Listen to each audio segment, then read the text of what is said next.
अथ श्रीमन्त्रपुष्पाञ्जलि। ॐ यज्ञेन यज्ञमयजन्त देवास्तानि धर्माणि प्रथमान्यासन्।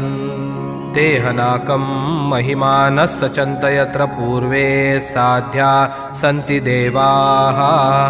ॐ राजाधिराजाय प्रसय्य साहिने नमो वयं वै श्रवणाय कुर्महे। समे कामान् कामकामाय मह्यं कामेश्वरो वै श्रवणो ददातु।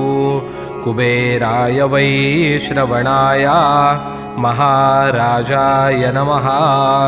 ॐ स्वस्ति साम्राज्यं भौज्यं स्वराज्यं वैराज्यं पारमेष्ठ्यौ राज्यं महाराजमाधिपत्यमयन् समन्तप